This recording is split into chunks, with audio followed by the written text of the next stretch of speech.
So this is my wonderful head of school, Pippa, who knows everything that's going on in school at all times.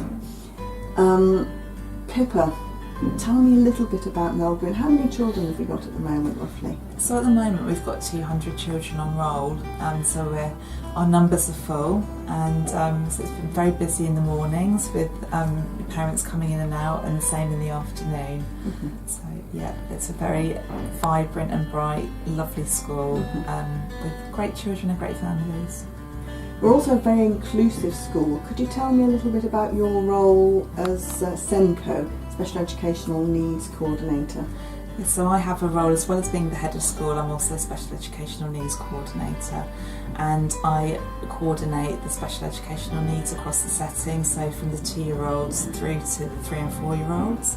And we have a very experienced team of SEN support workers that help the children access the curriculum.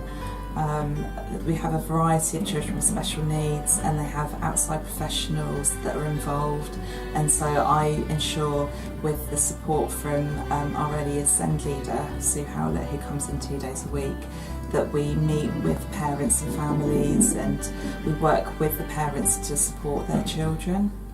We also have a workshop for parents of children with special educational needs that we run once a term, and it's a really informal opportunity for parents to meet and have a chat, and also have a guest speaker come in and explore the issues around special educational needs. How do you think the school's changed over the past couple of years? I think we've seen lots of positive changes. Obviously, within the wider community within Peckham, there have been changes in terms of the families that are coming into the area.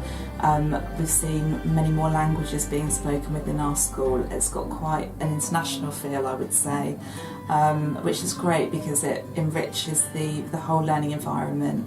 I feel that it's a very calm nursery.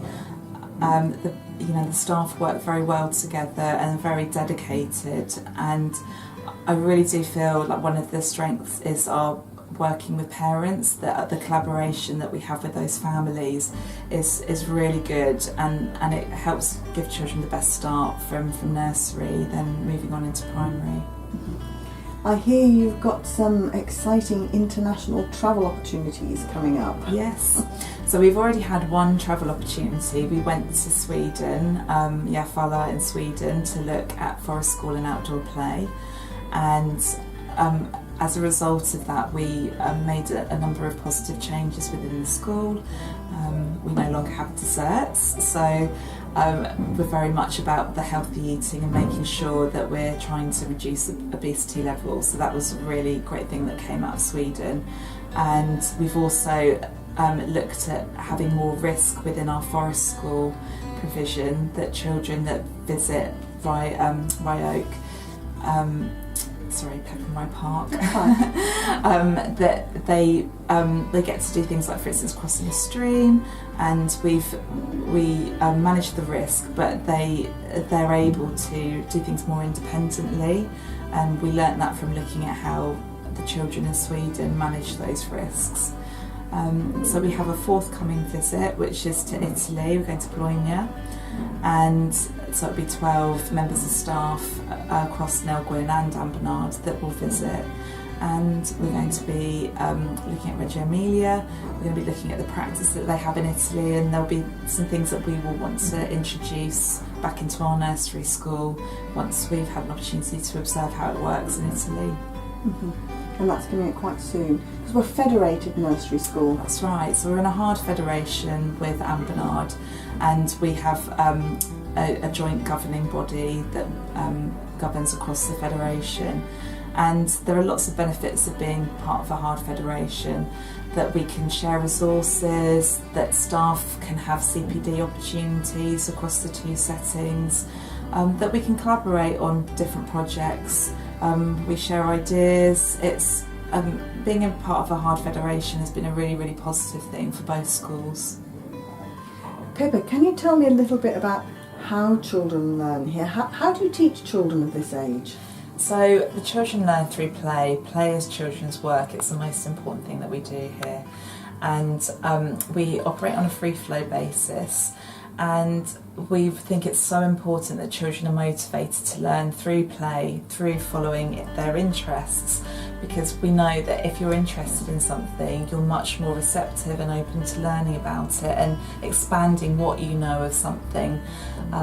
So we really have taken that on board within our staff team, and practitioners are very conscious of trying to look at what children are interested in and build on those interests, helping them to learn new things that perhaps there were gaps in their learning, and modelling for them skills that they might not have previously known, and also helping them with other children to develop their learning through play, through collaboration, through taking turns.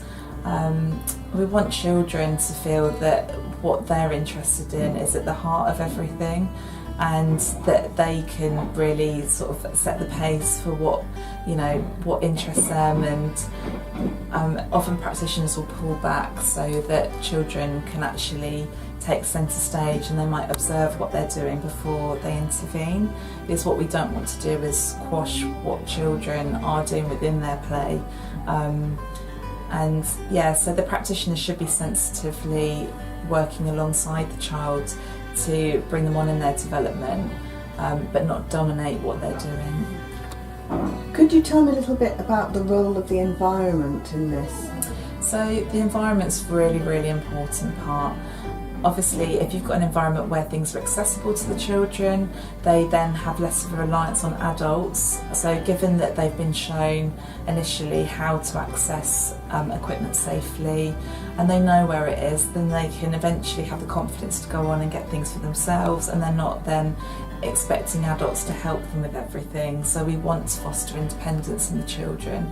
We want the environment to be safe, to be clean and hygienic.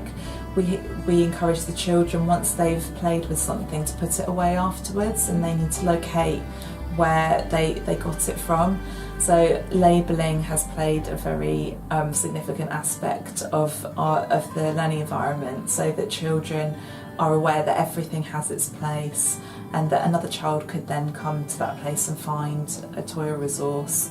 And it's about them caring for their learning environment, understanding that these are really important things as part of their play, and that we need to take care of them.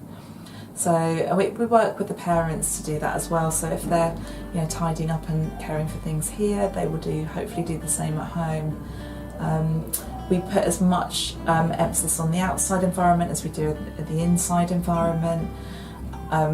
There are obviously some experiences that are difficult to replicate outside because of weather conditions, but we want the children to know that in the outdoor environment there are so many learning opportunities, so many interesting things that they could become involved with.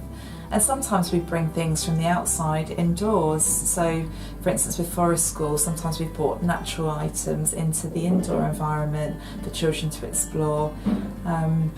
So we want things to be quite fluid as they access free flow play throughout the rooms and throughout the outside areas. They know that there's a much broader spectrum of things open to them, that they're not constrained by having just certain toys or certain resources, that they can go and seek those things out, and adults will be on hand to help them with that.